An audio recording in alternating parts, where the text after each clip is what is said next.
The Wayanad Lok Sabha constituency in Kerala has been in much news. It is Annie Raja from the CPI who is going to be fighting Rahul Gandhi from the Wayanad constituency. Wayanad is the Lok Sabha constituency from which Rahul Gandhi won the 2019 Lok Sabha elections.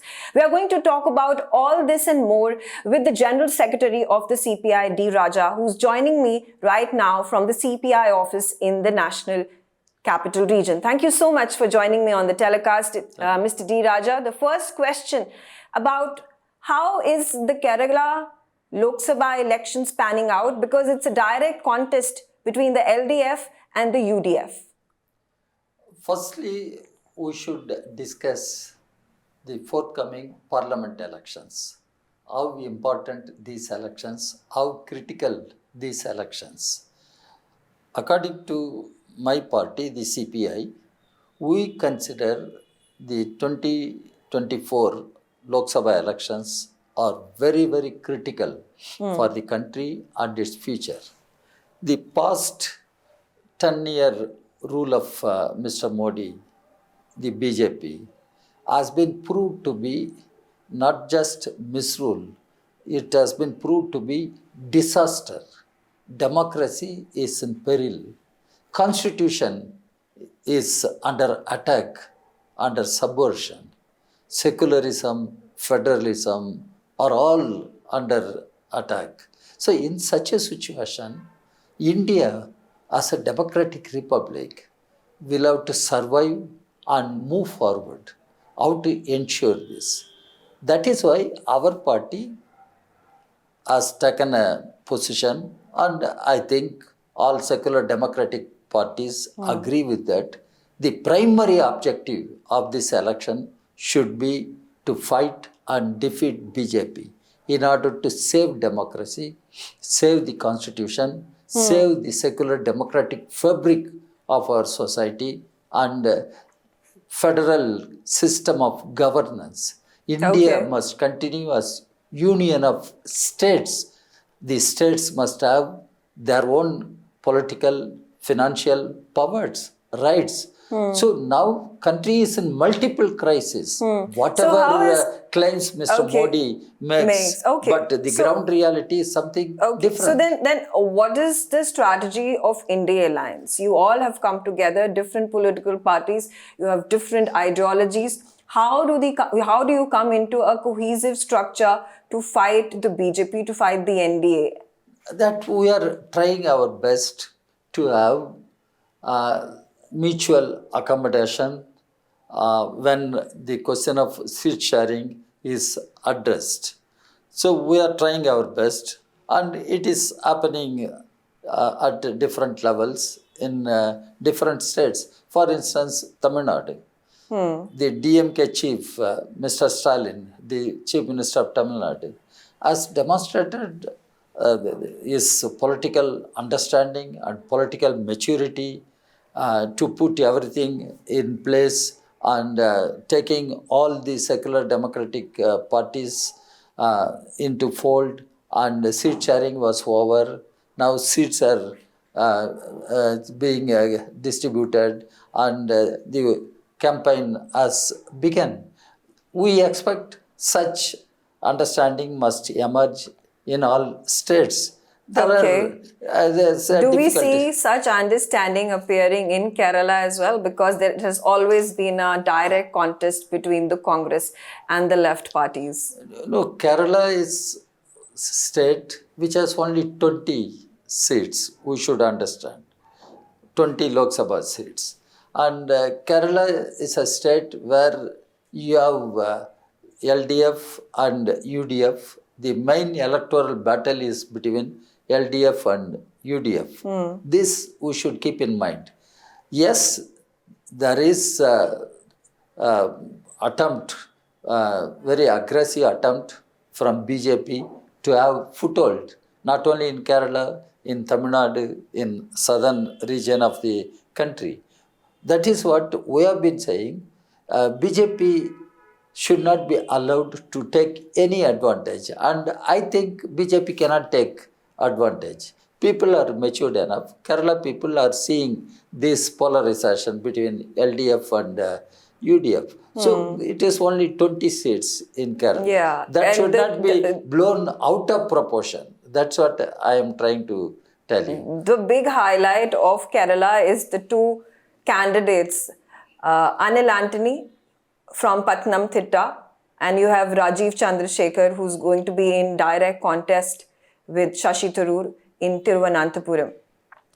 How are the LDF parties coming together to ensure these seats are not won by the BJP candidates? Now, we are confident that people of Kerala cannot be hoodwinked by BJP and its manipulative tricks. People of Kerala are quite matured and they won't give any advantage to BJP. And how they are going to vote between LDF, UDF, that we will have to wait and see. Does it matter whether Rahul Gandhi wins from Wayanad or your wife Annie Raja wins from Wayanad till the time it is not the BJP that is winning the seat? That is true because at national level, it is not going to make any change. At national level, the Communist Party of India, the left parties, Congress, and several democratic parties, we all have come together under the banner of India Alliance, and we are fighting together politically, ideologically to defeat BJP. So that is how it should be seen in that larger national context. Okay. But then when Rahul Gandhi has been defeated from Amethi in 2019, he picked Wayanad as an alternative from where he has been able to win comfortably from the Congress side. Do you think if Rahul Gandhi ends up losing from Wayanad this time around, it will raise questions, put a dent on his credibility, on his capability of winning Lok Sabha elections? Look, winning and losing is part of our parliamentary democratic system, electoral system. That should not be blown out of any proportion. We should understand because many top leaders have been defeated once. So that is not the issue. The issue is how we take the country forward. Okay. And in order to take the country forward as a secular democratic republic, our party is of the view that BJP RSS combined must be defeated. Okay. Now, there has been a lot of controversy that has been garnered surrounding the Citizenship Amendment Act. The Kerala government and the Chief Minister Pinarayi Vijayan has aired aired his comments, his reaction to this. He's spoken about how this is discriminatory to the Muslim population, to the Muslim community. If you could shed light into how is it discriminatory against the Muslims, keeping in mind that the persecuted minorities in the neighboring states, in the neighboring countries in the subcontinent are the ones who are being brought back to India and being given safe havens. Now, firstly, we should understand, it is not just Kerala government alone. What about Delhi government? They are also critical of CAA in a way. But for different reasons. Whatever may be the reasons.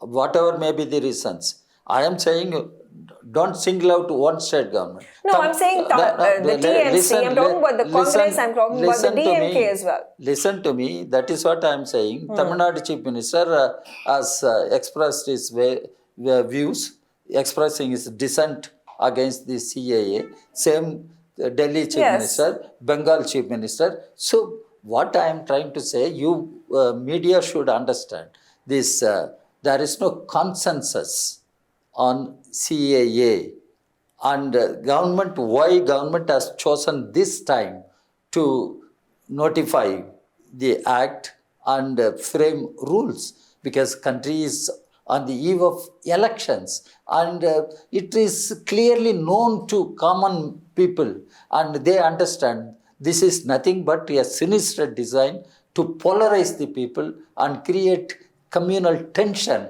in order to take electoral advantage by BJP. Having said that, when CAA was debated, I was in parliament, we opposed it. It is discriminatory. It is it is not in tune with our constitutional position.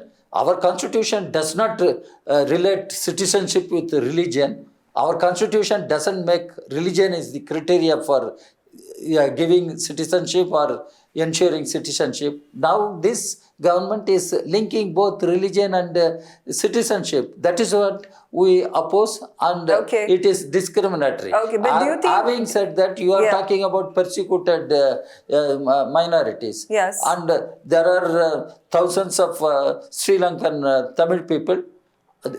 They are living in India for several years as refugees. Why government of India doesn't agree to provide them citizenship?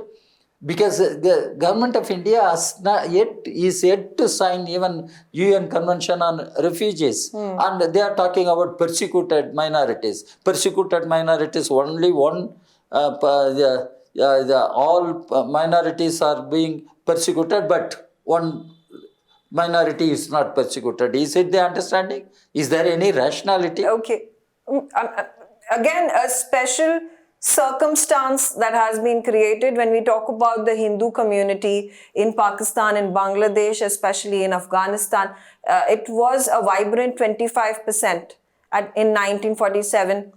After let us not, partition, it has reduced to about 2.5%. Let In us not, Pakistan, it is rapidly dwindling. In Bangladesh and Afghanistan as well. There have been several instances of the Sikh community and their members, their gurdwaras and temples being destroyed, desecrated.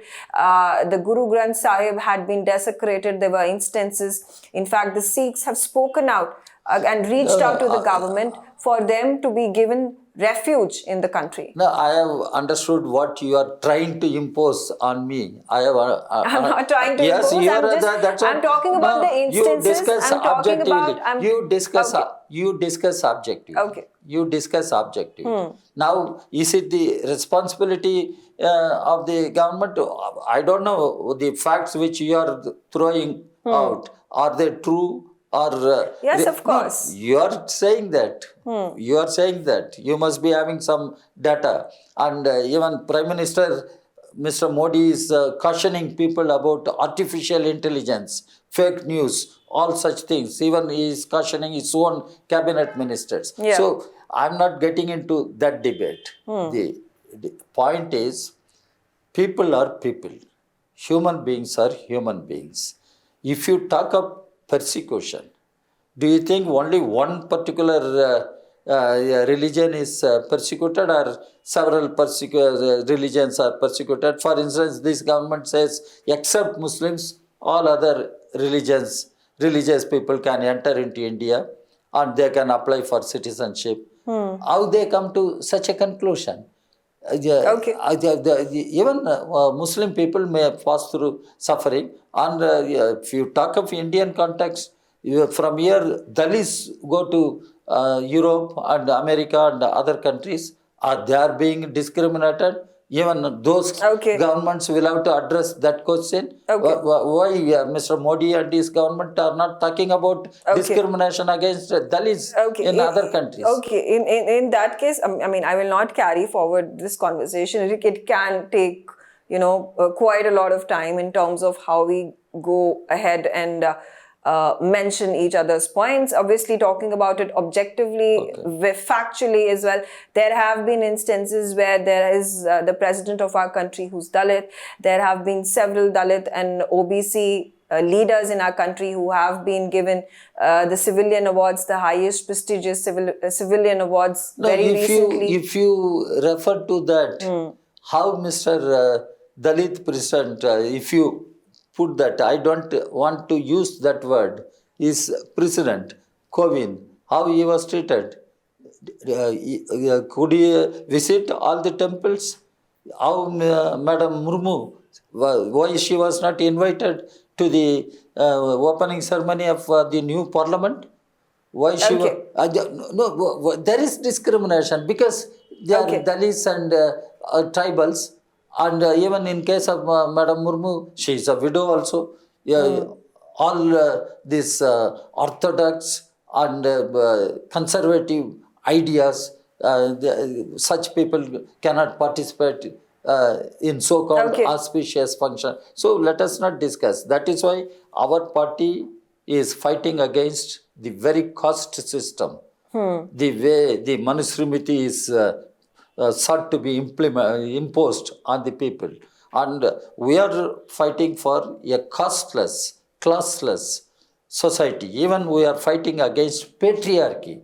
Why our women do not have equality? Why gender equality is always a question? Okay. Talking about gender equality and women's rights and women empowerment and women-led development, there was the 33% reservation of women, the bill that has finally been passed after having been languishing in the parliament for decades together. There has been the Congress that has been ruling the country for decades together, 30 years, 40 years. There were coalition parties who had come together to form governments, but the bill continued to be in the back burner. Do you think this is an initiative by the government of India under the BJP who has been able to finally bring about justice to women, give them the right that they deserve in the parliament? Firstly, you must correct your statement. It is not the initiative taken by BJP or RSS. In fact, the initiative was taken by many people, including Dr. Ambedkar. It is Dr. Ambedkar who said, if you look at the progress of any society, first you must look at the progress of women. And let us give thanks to Dr. Ambedkar when he proposed adult franchise. And women got voting right at the beginning itself. It was not done in several European countries. They had to wait. But our women got voting right from the very first elections, general elections. So this is because of Dr. Ambedkar's certain serious efforts. Having said that, the Women Reservation Bill also, I was in Parliament. I was participant in the debate. The Rajya Sabha passed that bill. That time the UPA was in power. After that, UPA got gone. Then BJP came. Why they took such a long time to take the bill in Lok Sabha? Now also the women organizations, including National Federation of Indian Women, went to Supreme Court. Then Supreme Court had to intervene. Then only this government brought this bill. But even then, it is not being implemented in the for 2024 Lok Sabha elections. All right. Obviously, great criticism coming from you, from the CPI against the BJP, against the NDA. I'm also going to raise another point with regards to the electoral bonds. Now, the Supreme Court had to intervene in this matter. The question being raised over here that governments after governments of different political parties have come to power, but there has not been complete transparency in telling the people of the country as to where the funds come from, who are the donors. So, do you think politicians are wary of disclosing the funds that they receive from organizations, from businesses, from individuals, whether it is the BJP or whether it is the CPIM, CPI or the Congress? I do not agree the way you present the issue, because CPI, we are transparent, and income tax authorities or election commission never made any adverse comment on us. I must tell you, we never accepted so-called electoral bond from anybody. I made it clear. So don't club CPI, CPM with BJP and other parties. Okay. Now everybody knows this electoral bonds system was used by BJP in order to amass huge money and build its money power. I am telling you, this corporate funding and electoral bond, these questions were debated in Parliament. I was in Parliament. Mr. Arun Jaitley was the finance minister. How it was brought in Rajya Sabha as money bill. If something is brought as money bill, Rajya Sabha has no role. That is how it got passed. and we opposed it strongly, Okay. and we continue to oppose. Even Okay. today, why the data could not be presented as directed by the Supreme Court earlier, and the State Bank of India went for asking more time. And on one side, Mr. Modi boasts that India has become digital India. We have gone to digitalization. Digitalization should take 1 hour or 1.5 hours to compile the data Okay. and present. Why State Bank of India asked for more time? Why Election Commission still they will place the data in time? What is this happening? Okay. Why there is no transparency? Okay, all right. I'm going to shift my focus to the election commissioner, and of course, he's still not been appointed. Today, the Prime Minister is holding a meeting. The leader of the opposition, Adi Ranjan, is also going to be present. Likelihood of appointment of the chief election commissioner along with the election commissioner is going to happen. What does India Alliance view this situation as? Obviously, they have lambasted the government once again. Definitely, the way Election Commission is treated, that should worry every citizen. Because Election Commission is a constitutional body, and it is a permanent body, and it draws powers and mandate from the very constitution. We should understand. Election Commission should remain neutral, impartial, ensuring level playing field to all the political parties, ensuring free and fair elections. Now, one election commissioner was appointed. He tendered voluntary retirement. The next day he was appointed as election commissioner. Now he has resigned. What are the causes? Nobody knows why he has taken this stand. And there is one vacancy. Even appointment of election commissioners.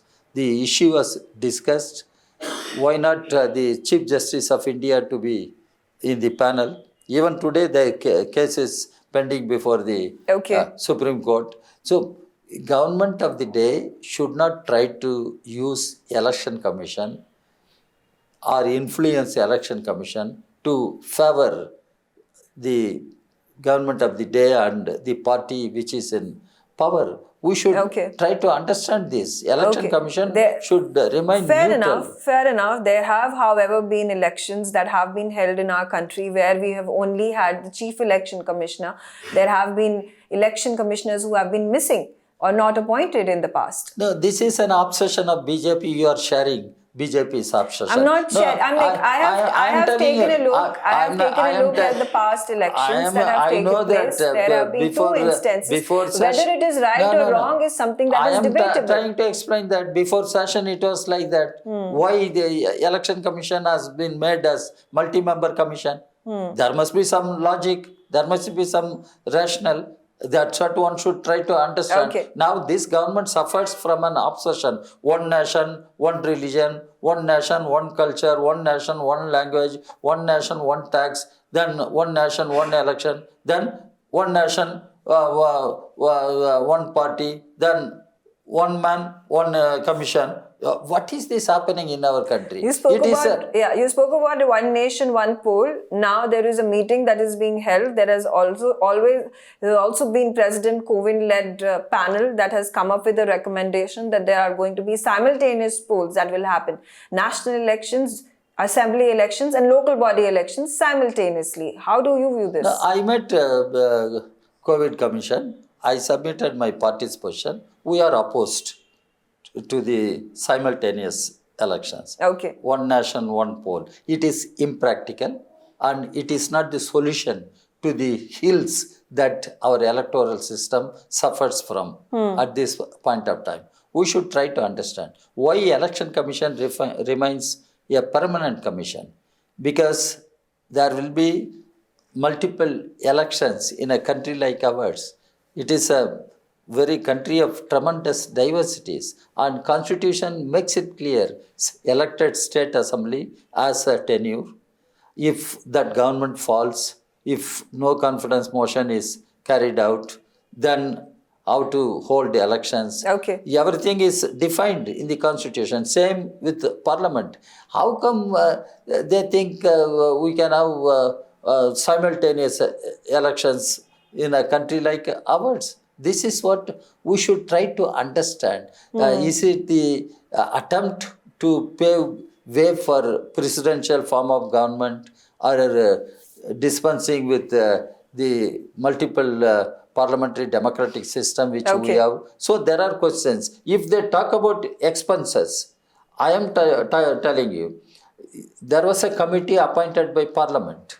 It was led by Indrajit Gupta. It is called Indrajit Gupta Committee. And it has proposed state funding of elections. State funding of elections. Why there is no debate inside Parliament? Why there is no debate organized by Election Commission of India on state funding of elections? So there are several questions. Even we are asking, let there be proportional representation system, and time has come to discuss comprehensive electoral reform. That is not being done. Instead of that, the other issues are being taken up. Okay. Okay. And finally, then, what is it that India Alliance is doing differently? The coalition of opposition political parties that also came together in 2019 were unable to defeat the NDA. What are you doing this time around that will ensure that NDA is defeated? Now, we are hopeful that people have gone through certain experience, and we are hopeful that people, based on their own experience of the misrule, misgovernance of Modi, they will vote against BJP and its allies. They will give their support to the constituents of India Alliance. We are hopeful. Okay. And we will not take people for granted as Mr. Modi does, 400, 370. We will not make such tall claims taking the people for granted. People are people. They are the makers of our history. They are the people who decide the democracy, essence of democracy. Okay, all right. Thank you, Mr. D. Raja, for joining us, sharing your candid views on the subject, and wishing you all the best, because the elections, of course, are going to be the gauge how the nation votes and decides who is going to run the country. Thank you. For more such videos, subscribe to the NewsX YouTube channel, hit the bell icon.